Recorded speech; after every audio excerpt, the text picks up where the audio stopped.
Senhoras e senhores, boa tarde. Nos termos da Lei Complementar número 101/2000, Lei de Responsabilidade Fiscal, estamos realizando a audiência pública de finanças sobre o cumprimento das metas fiscais do terceiro quadrimestre do exercício de 2016. Agradecemos a presença da senhora Raquel Campagnolo,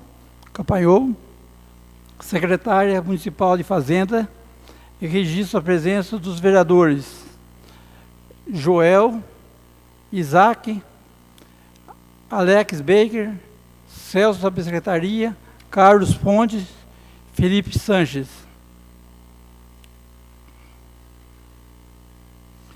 Para o início da audiência pública, faremos a leitura do parágrafo 9º da Lei Complementar 101/2000, artigo 9.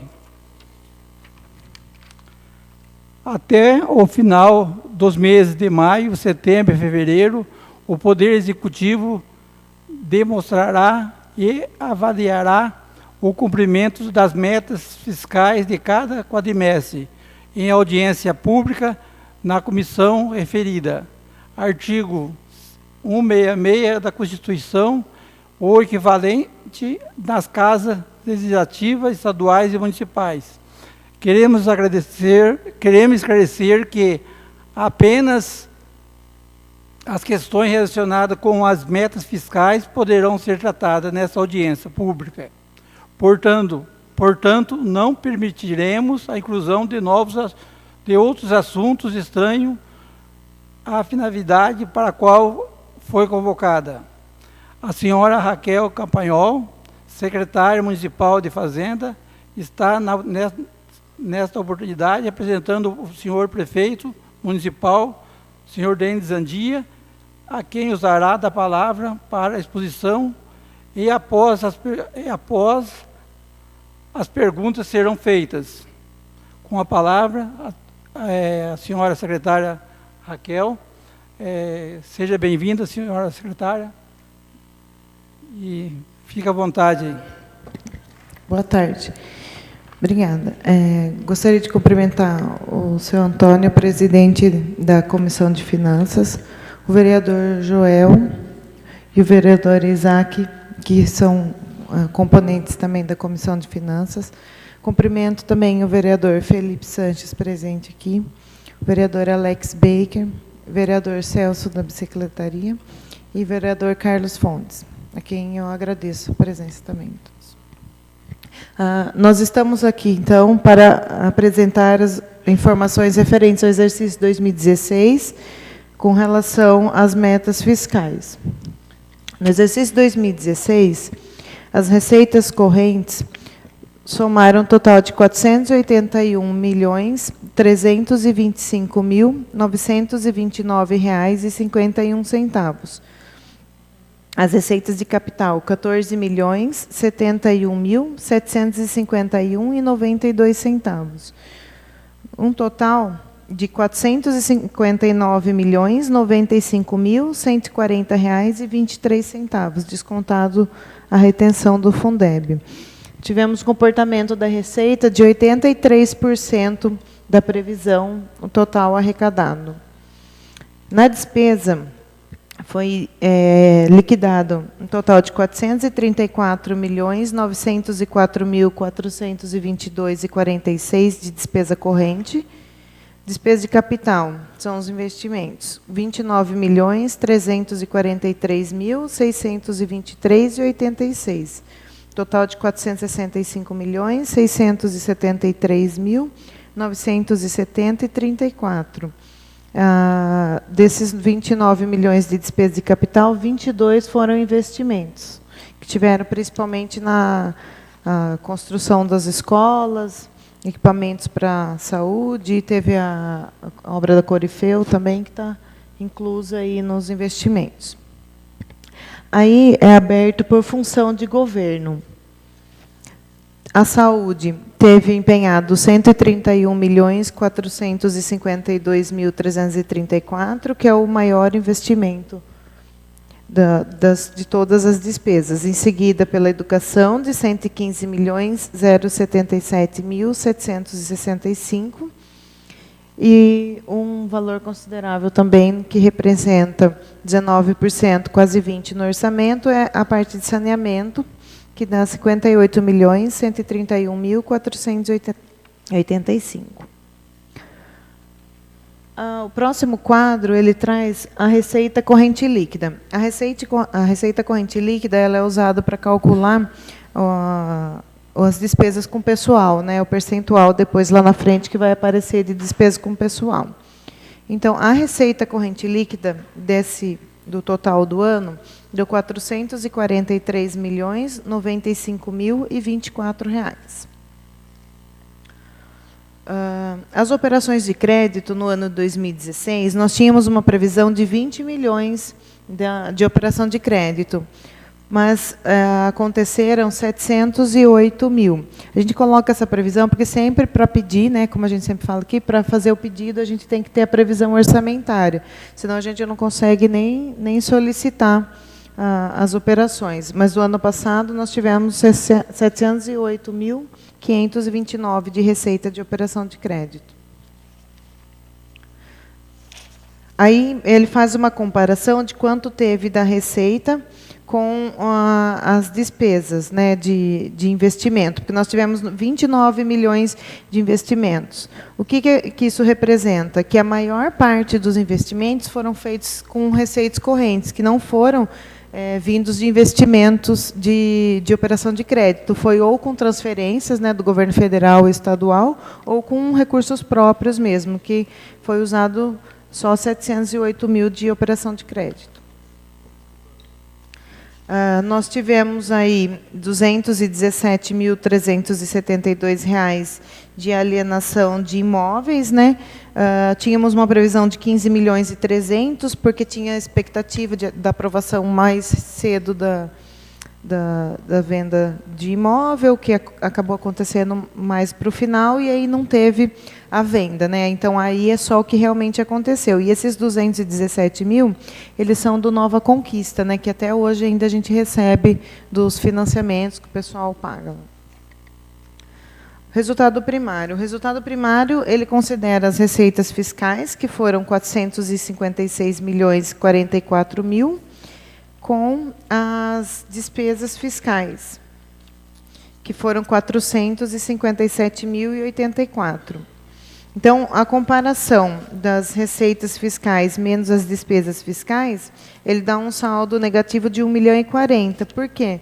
Porque no resultado primário, ele exclui as aplicações financeiras. Então, o resultado primário foi de 1.040.000. A sequência é o resultado nominal. O resultado nominal, ele compara um ativo disponível com a dívida consolidada, que é a dívida a longo prazo. Uma dívida de 31 milhões consolidada contra um ativo disponível de 28, né? Então, a gente teria um saldo de 2.740.000. Só que essa comparação que ele faz, ele pega a dívida que é a longo prazo, né, que o município tem vários anos para amortizar, contra a disponibilidade de caixa. Os restos a pagar. Os restos a pagar que constam nesses quadros são os anteriores a 2016, que são até os de 2015, que foram 2.158.000 o saldo dos processados e 3.187.000 dos não e 1.028.000 do não processado. Então, dá 3.187.000. O último quadro traz a despesa com pessoal, que a gente pega o quadro da receita corrente líquida, né, que nós apresentamos antes, e confrontamos com as despesas de pessoal. Nesse quadrimestre, o índice fechou em 52,58%. Então, nós tínhamos 54,06 em agosto, reduzimos para 52,58. Então, com esse fechamento, a gente está dentro do limite dos 54%. previsto na lei. Porém, ainda acima do 51,3 prudencial, mas a gente já está abaixo do 54. Essas são as informações, presidente. Pode abrir para as perguntas.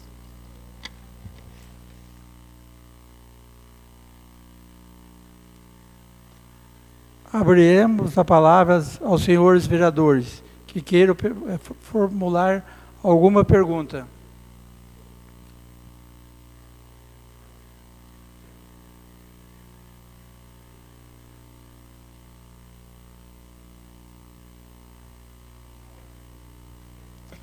Não havendo, agora abrimos a palavra às pessoas presentes que queiram formular alguma pergunta.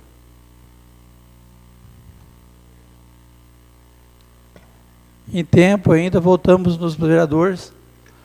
Alex Baker. Boa tarde, senhor presidente, nobres vereadores, público presente. Secretária Raquel, como que está os repasses estaduais federais? Estão em dias, estão atrasados? A gente está tendo uma dificuldade muito grande, principalmente com o repasse do ICMS. Tem vários, né, a gente tem, inclusive, problema com a promoção social, tá, um mais recente agora, que o governo federal está atrasando o repasse que a gente teria que repassar para as entidades. Hoje mesmo eu recebi a ligação de uma entidade que tem esse repasse para receber e está com a corda no pescoço porque não recebeu, né? Então, a gente recebe e repassa para a entidade. Mas o mais grave é com relação ao ICMS, porque ele não está, com a economia estagnada, né, a gente está tendo uma perda muito grande com o ICMS. E refletindo isso também, o ISS, que é uma receita nossa, né, que a gente sempre tem um comportamento bom, mas como as indústrias e as empresas estão com dificuldade, então isso está acarretando tanto no ISS como no ICMS. Uma coisa que vai acontecer esse mês, agora em fevereiro, é toda terça que a gente tem o repasse de ICMS. E nós já vimos na previsão que, além da previsão estar péssima para agora de fevereiro, e isso tem se concretizado nos repasses, a semana que vem nós vamos receber só na quinta-feira um recurso que era para ser na terça. Então, assim, vai virando um problema atrás do outro, né? Então, assim, enquanto a economia não voltar, a gente ainda tem problemas grandes. E o ICMS é a nossa principal receita, né? Então, o reflexo dele é grande, né? Posso fazer mais uma? Sim. Sabemos do momento crítico que todos os municípios vivem, né? O Poder Executivo pretende fazer o refins esse ano. Sabemos das dificuldades financeiras. Acho que ainda tem a primeira parcela do IPTU vencerá dia 20 de março, né? Nós sabemos ainda que precisa esperar um pouquinho, né, para ter a primeira cota. Mas tem alguma previsão? Vocês já sabem? E se o prazo pode ser um pouquinho maior do que da outra vez, que foram só 30 dias? A outra vez, né, foi feito o projeto e tal, foi um prazo curto, mas assim, a gente teve ainda a participação de bastante pessoas, né, a gente conseguiu trabalhar nesse um mês com o projeto. Nesse momento, a gente está trabalhando com outras ações. Nós estamos protocolando, salvo engano, hoje, se eu não me engano, até já deve estar protocolado, um projeto para sorteio de prêmios para quem tiver com o IPTU em dia. Então, uma proposta super interessante, né, que a gente busca incentivar aquele que paga bem, o bom pagador, né, que cumpre sempre com seus compromissos, e a gente nunca tem conseguido dar algum benefício para essas pessoas, né? Então, nesse momento, a gente está trabalhando com esse sorteio e algumas outras formas mais modernas de recebimento. A gente vai, até gostaria de contar com a colaboração, né, da casa na análise ágil, né, e na votação desses projetos, porque vão ser muito importantes. A gente vai estar propondo trabalhar com débito automático, recebimento através de cartão, né? Então, medidas assim que também incentivem e ajudem no pagamento.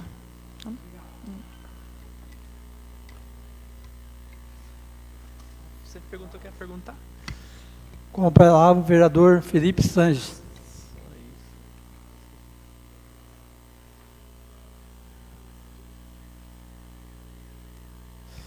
Senhoras e senhores, bom dia. Boa tarde, né? Bom dia. Nossa, às vezes acontece, né? Quero primeiramente aqui cumprimentar a secretária de Fazenda, Raquel, os vereadores aqui presentes, também o vereador Edivaldo Meira, aqui todos os demais que já foram citados, e dizer que nós estamos aqui na Rádio Santa Bárbara, através da Rádio Santa Bárbara FM, através de um projeto de lei, onde a gente assim disponibiliza as audiências públicas realizadas no município para conhecimento da população. E, lógico, a facilidade nossa no fato de ter aqui os documentos em mãos ficam até mais facilitados. Mas alguns itens que seriam, assim, se possíveis, ditos, até mesmo para a gente poder explicar para quem está nos ouvindo lá na sua casa, no trabalho, no carro, para isso eu queria fazer algumas perguntas mais simples, nada, vejo que, pelo que observei aqui, tudo dentro do conforme, sobre a questão de... Até foi discutido na última sessão a questão dos compromissos a venceres em torno de 30 milhões aqui, né? Essas previsões, elas têm tanto dentro do orçamento, financiamentos realizados, que são a longo prazo, e também tem a questão dos impostos e também outras dívidas que vêm não só do governo passado, mas de muitos anteriores, até há décadas, que o governo, naturalmente, quando fez a proposta aos municípios, acabou fazendo parcelamento. Então, hoje o município acaba arcando com uma conta de, a senhora pode saber até muito melhor do que eu, mais de décadas atrás. Então, tem muitos financiamentos e muitos compromissos financeiros que se estendem pela administração, que são, na verdade, efeitos passados de governos passados. Então, acho que, se a senhora puder depois até pontuar nesse sentido, até para quem está nos ouvindo aqui na rádio, saiba que desse valor aqui apresentado de compromissos a vencer, não são compromissos que o município tem que pagar agora, são municípios que têm, alguns vão ter 1, 2, 3, 4, 10 anos ainda a pagar, até para que as pessoas que estão nos acompanhando na rádio possam até entender um pouco mais essa dívida, teoricamente, que na verdade eu enxergo como compromisso a vencer e não dívida. Falando um pouquinho sobre isso, né? Então a gente tem tanto financiamentos que foram feitos em outros exercícios anteriores a essa administração, como compromissos que foram assumidos atualmente. Por exemplo, os veículos novos que foram adquiridos para a saúde. Incontestavelmente, melhorou o atendimento às pessoas, né? Então, assim, se o município não tinha condição de adquirir esses equipamentos com recursos próprios de uma vez, mas de forma parcelada, ele conseguiu adquirir, diminui seu custo de manutenção, porque os veículos mais antigos eles custam mais caro a manutenção, né? E melhorou a qualidade para as pessoas que utilizam, né? Então, assim, quando a gente fala, né, que é uma dívida, o município assumiu o compromisso pelo pagamento, mas é colocado a serviço da população, né? Esses investimentos, né? Então acho que isso que é importante a gente saber, que esses recursos eles são usados. Eu estou citando um exemplo, mas tem lá o Cruzeiro do Sul, o asfalto lá, que também vai melhorar muito a qualidade de vida das pessoas que moram lá, né? Então, assim, são contratos que são feitos de financiamentos, mas são benefícios diretos para a população, né? Se fosse fazer, principalmente nesse período de crise, o município não tem condição de arcar com tudo de uma vez, mas aí, de forma parcelada, ele consegue honrar, né? Na verdade, se nós fôssemos assim, exemplificar, é como se fosse quem quiser ter uma melhora de vida, às vezes não tem um carro, não tem condição de comprar, e acaba financiando, optando pelo financiamento. Nós vemos que a necessidade do município era muito grande na questão de ambulância, era uma reclamação constante, e realmente hoje a gente vê que a população pode, assim, ter mais dignidade com as ambulâncias que foram adquiridas. É lógico, necessita muito mais, os recursos sempre são necessários, nós vivemos um momento de crise, e também, mas era só para pontuar a questão dos financiamentos que foram aqui ditos, que são, na maioria, melhorias para a população. No caso da frota de ambulância, no caso do asfalto do Cruzeiro do Sul, e outros mais também que a gente acaba não citando agora aqui. Mas até para quem está nos acompanhando na rádio, saiba que esses compromissos a vencer são desses, e também compromissos assumidos por exercícios anteriores. Entrando um pouco no que o Alex falou, sobre a questão do IPTU, é bom lembrar também que o único imposto que é diretamente gasto exatamente no município é o IPTU.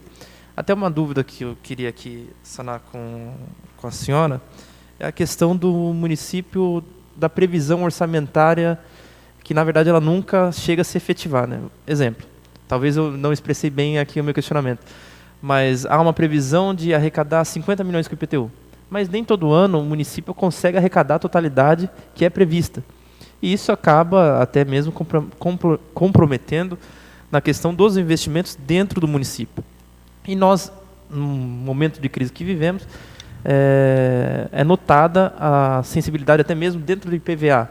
O IPVA que ele acaba, se a pessoa não tiver pago, acaba com o documento atrasado, tendo a possibilidade de ter o carro apreendido, e a gente vê que o índice de pagamento dos IPVAs também foi um índice baixo, dentro da projeção de todos os anos. Então, realmente, o Brasil enfrenta esse momento de crise.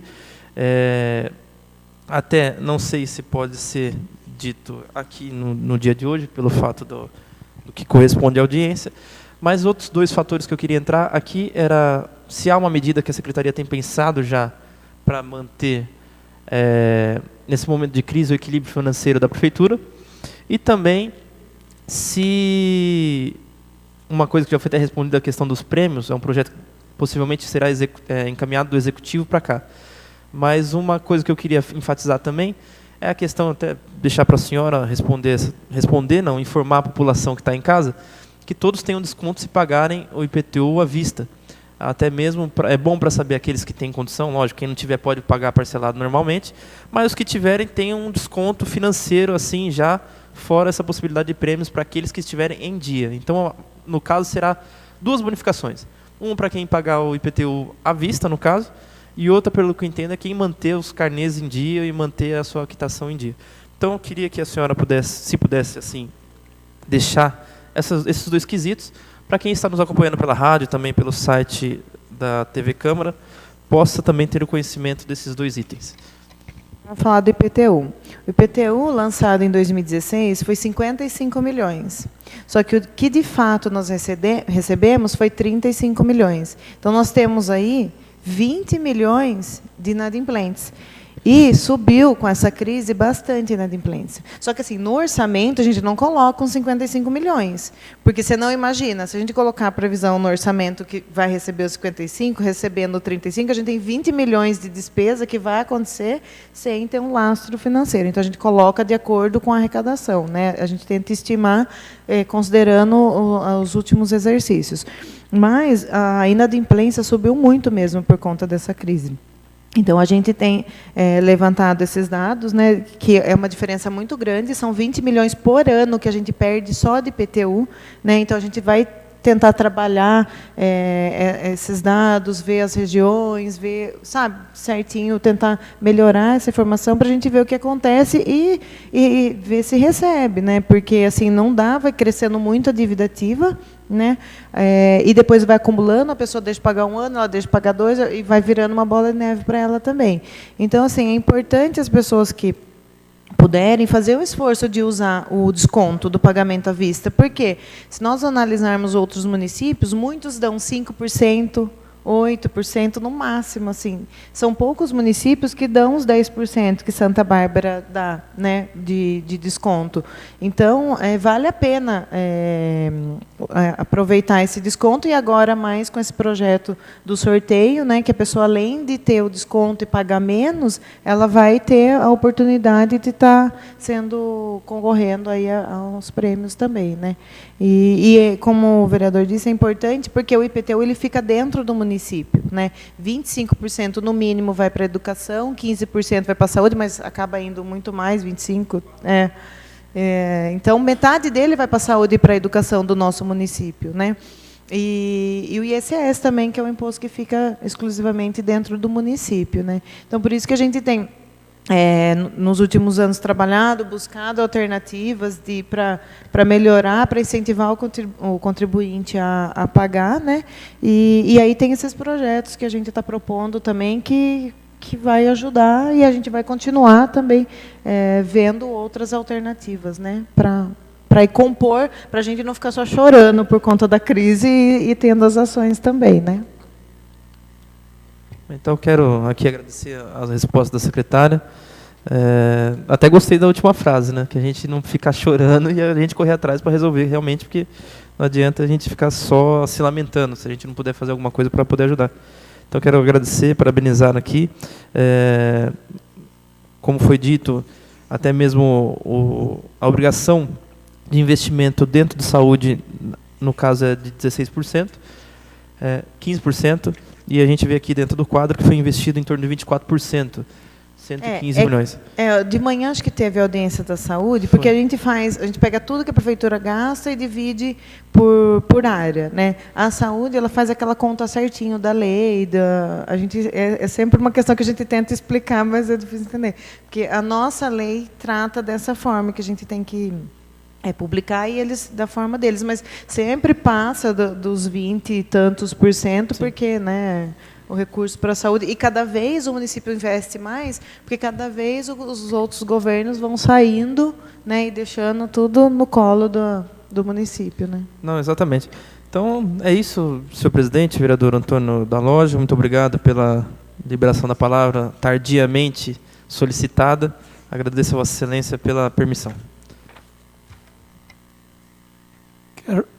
Quero registrar aqui a assessoria do nobre vereador Dr. Edmilson, a assessora da nobre vereadora Dr. Germina, o Jairto, amigão meu do Jardim Europa, e a equipe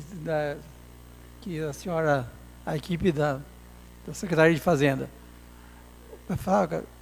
Registrar a presença aqui do nosso amigo, que deixou quietinho, registrar a presença do nosso amigo do Edivaldo Meira, conhecido Patoré. Carlos Ponte, com a palavra. Senhor presidente dessa comissão, Antônio da Loja, quero cumprimentar também os membros dessa comissão, nosso amigo João do Gás, vereador Isaac, motorista, os vereadores que aqui estão, Felipe Sanches, Celso da Bicicletaria, Batoré, e a nossa secretária de Fazenda, Raquel Campanhol. Seja bem-vinda a essa casa. Na verdade, a gente não ia nem fazer nenhum questionamento, mas como nós tivemos já de manhã a audiência pública da saúde, até me reservei de não fazer nenhum questionamento, até porque nós deixamos bem livre para que os vereadores pudessem fazer os questionamentos, e foram bem feitos no período da manhã. Eu só gostaria, e também o público aqui presente, a imprensa falada e escrita, as pessoas que nos acompanham pela Santa Bárbara FM, nossos amigos da imprensa que aqui também estão acompanhando, e os funcionários da casa, nosso boa tarde. Então, secretário, a gente acompanhando essa crise que o Brasil atravessa, a crise política e econômica, né, que desde 2015 para cá a situação complicou de tal maneira que acabou afetando todos os municípios do Brasil. Eu gostaria de saber, de Vossa Senhoria, se a senhora tem dados de quanto, no caso, vamos falar do nosso município, quanto o nosso município perdeu nessa crise de repasse para a saúde, né? E também em alguns outros setores que a senhora tem conhecimento, mas com relação à saúde, porque a reclamação é muito grande, né, da população, e com razão, a pessoa tem o direito de ter a saúde, isso está garantido na Constituição Federal, que é a saúde direito de todos, mas a gente vê a situação que os municípios passam. Por mais que a Prefeitura, por mais que a Secretaria de Saúde, por mais que a Secretaria da Fazenda, o prefeito queira oferecer o melhor para a população, né, mas sem dinheiro não tem como fazer nada, né? Quer dizer, a gente sabe que a saúde é um saco sem fundo, você não consegue resolver, zerar o problema da saúde. A gente viu pela manhã que a Secretaria de Saúde investiu mais de 30%, sendo que é 15%, mais de 30%, e mesmo assim, né, a reclamação existe. Mas eu queria saber quanto que o nosso município perdeu com essa crise do país, né? Essa crise que arrochou todos os setores, não só a questão pública, mas também a questão privada. Quanto que o município perdeu no repasse da saúde em Santa Bárbara?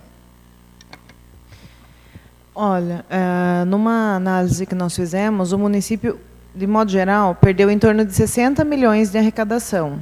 É muito dinheiro. E assim, e se nós considerarmos que metade disso a gente investiria na saúde e na educação, seria 30 milhões a mais que a gente teria para a saúde e para a educação, e outros 30, mas assim, acredito eu que se esse recurso tivesse vindo, esses 60 milhões de arrecadação, de modo geral, que a gente perdeu com essa crise, com certeza seria mais do que esses 30 que seria investido na saúde e na educação, porque a gente sempre acaba priorizando, né, a saúde, a educação e a segurança. Então, ao todo, nós deixamos de arrecadar 60 milhões. É muito dinheiro, é muito. Então, assim, como eu disse, não dá para ficar chorando, a gente tem que ter criatividade. É difícil buscar. Onde você busca 60 milhões a mais? Né? É difícil. Então, o que foi feito? Foi tido 4 anos com muito rigor com as despesas e continuamos tendo, né, para tentar sempre reduzir, né, e é isso que é feito em empresas e todo mundo, né, tenta reduzir as despesas e ser criativo em formas de arrecadação, porque foi um recurso que a gente perdeu muito. Né? Então, a gente olhando hoje, depois de 4 anos, a gente vê que a gente sobreviveu, mas não foi fácil, né? E não está sendo fácil. Esse ano não vai ser um ano fácil, né? A gente vê aí fora, as coisas não estão melhorando ainda, né? Há uma expectativa que seja no segundo semestre, todo mundo fala, mas assim, já foram 2 meses. Para o segundo semestre, faltam 4 só. A gente já tem que estar vendo a luzinha lá na frente para ele estar melhorando. E pelo contrário, né? A gente ainda está amargando aí. Então, vamos trabalhar, vamos usar da criatividade para tentar recuperar que esses próximos 4 anos não sejam de 60 milhões a menos, aí, que foi esses 4 que passou. Né? Nós tivemos uma reunião onde participou o Comus aqui nessa casa, e foram tratados de diversos assuntos, e uma das questões que foi levantada foi o pagamento judicial. Na área da saúde, tem vários pagamentos judiciais, né? E nós fomos chamados a atenção pela presidente do Comus. Eu achei interessante no que ela abordou, porque ela perguntou assim: vereadores, quando vem um cidadão aqui com problema de medicamento de alto custo, né, algum exame, alguma prótese que precisa, como que vocês fazem? Qual é o encaminhamento? Né? Eu, particularmente, encaminho para a OAB para entrar com uma ação judicial para ter o medicamento, porque a pessoa também não pode ficar sem o remédio, que pode vir perder sua vida. Né? E ela falou para nós, vereadores, que nós poderíamos mudar o caminho para entrar com essa ação judicial, ao invés de ser contra o município, contra o Estado. Né? A senhora tem informação que seria o mesmo procedimento e a mesma, vamos dizer assim, entre aspas, a mesma velocidade de entrar contra o município, é a mesma velocidade de entrar contra o Estado para que o cidadão tenha o seu medicamento de alto custo? Vai fugir um pouquinho da minha área, né, essa questão judicial, mas o que eu posso dizer é que o município hoje gasta muito do seu recurso com medicamentos que não é da atenção básica, porque a obrigação do município é a atenção básica. Né? Mas como o município está perto da pessoa, ela tem a impressão de que ela vai receber mais rápido, mas a partir do momento que o juiz mandar o Estado cumprir, ele vai ter que cumprir, como o prefeito tem que cumprir, o Estado também tem que cumprir. Ele tem a estrutura dele, porque ele também recebe muitos mandados judiciais, né? Então, ele tem a estrutura dele para fazer esse atendimento também. Né? E é justo que seja dessa forma, porque senão o que acontece? A gente usa dinheiro que é nosso, da nossa cidade, para bancar uma coisa que é do Estado e deixa de fazer, de repente, alguma outra coisa que seria da nossa obrigação. Né? Secretário, eu quero agradecer pela resposta de Vossa Senhoria, e essa casa está à disposição, e nós vemos a questão da saúde, como a gente acabou de abordar. Lógico que a gente sabe que o governo municipal gostaria de fazer o melhor e de equalizar todos os problemas, né? Zerar os problemas da fila para o exame, da fila para a consulta, mas, como a senhora acabou de dizer, 60 milhões não é 60 mil reais, não é 6 mil reais, são 60 milhões a menos no caixa da saúde, e é por isso que o povo está sofrendo com essa crise política e econômica, né? Dessa roubalheira, essa corrupção que a gente está vendo estampada no Brasil, através, graças a Deus, que surgiu aí o Lava Jato para tentar colocar a casa em ordem. Obrigado.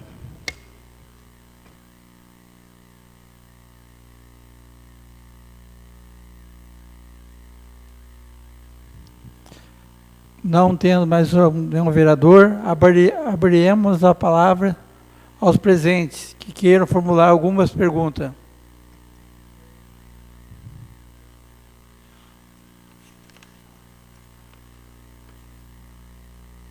Não tendo ninguém, agradeço a presença da senhora Raquel Campagnol, que nos conduziu essa audiência, e aos demais vereadores e presentes, encerrando essa audiência pública. Muito obrigado a todos. Obrigado, secretário. Obrigada, Antônio.